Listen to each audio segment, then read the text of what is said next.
A year ago, I celebrated my 40th birthday surrounded by so much love. Family flew in, friends came to celebrate, and for almost a week, my house was full. And I remember thinking, this is exactly how I wanted to enter my 40s. Then I went to the US to celebrate with one of my closest friends of about 23 years. After celebrating her birthday in Tampa, I left for Aruba. I celebrated my niece's graduation from high school. Life felt exciting. It felt full.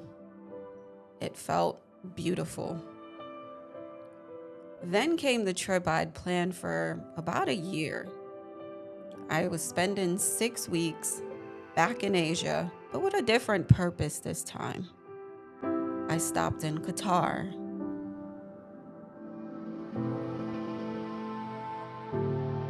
Vietnam,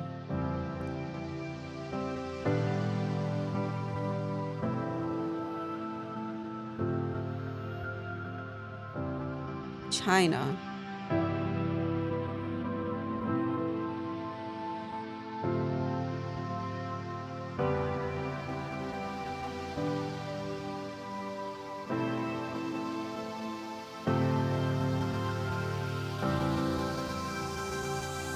Japan,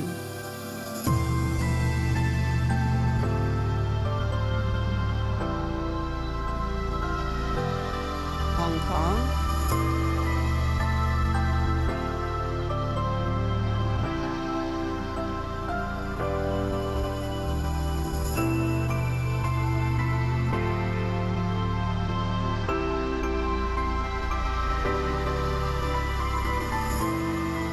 and Thailand.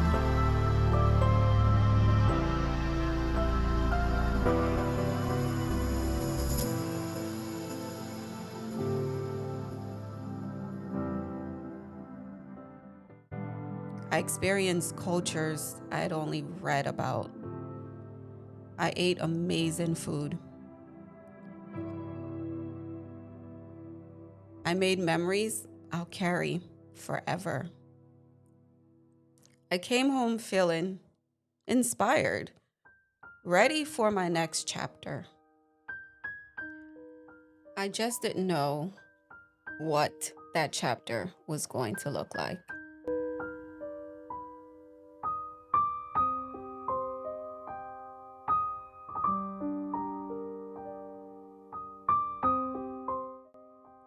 But a few weeks after I returned, Hurricane Melissa changed everything.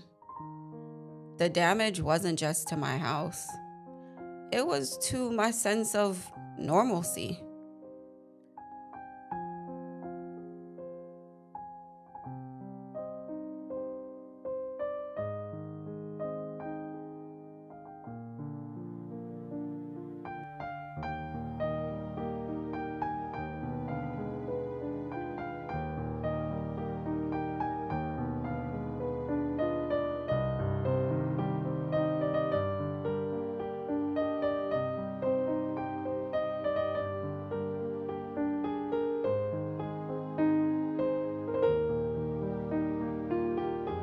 What started as repairing a few things turned into a full renovation. And somehow that renovation turned more into therapy for me. Every tile, every wall, every decision helped me rebuild something inside of myself. But if I'm being honest, the house wasn't the hardest part.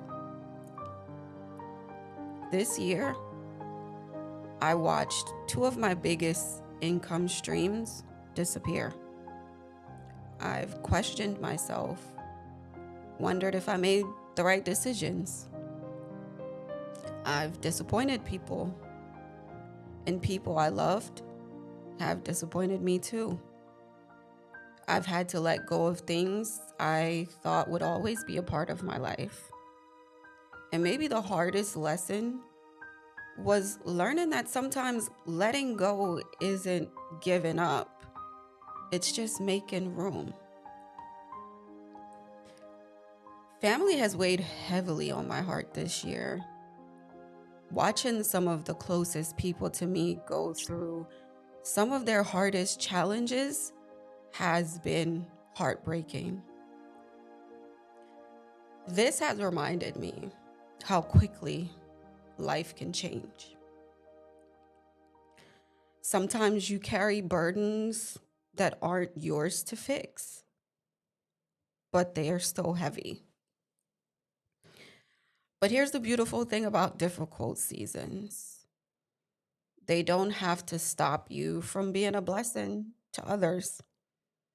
This year, even while I was rebuilding my own home, even while I was trying to figure out my own finances, even while I was carrying more than I thought I could, I still had the privilege of giving back. Together with the generosity of so many incredible people, we were able to support the boys' home in Sentans Bay, the girls' home in Trelawney,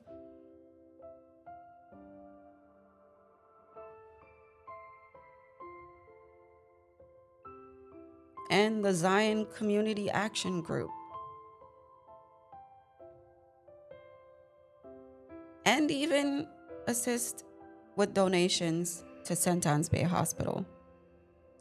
Those moments reminded me that generosity isn't about having an abundance. Sometimes it's simply about having a willing heart. And to every single person who donated, shared, supported, volunteered, encouraged, or believed in these things that I was doing, thank you. None of it would have been possible without you. You didn't just help me give back. You became part of something much bigger than all of us. So from the bottom of my heart, thank you.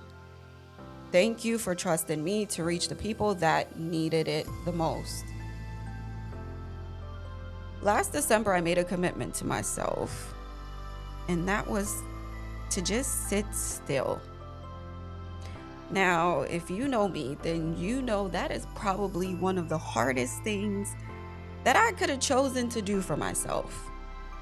I've always believed movement meant progress, whether it was traveling, working, building, doing, and doing more.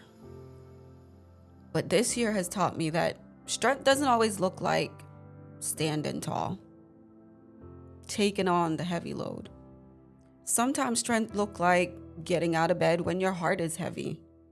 Sometimes it looks like asking for help.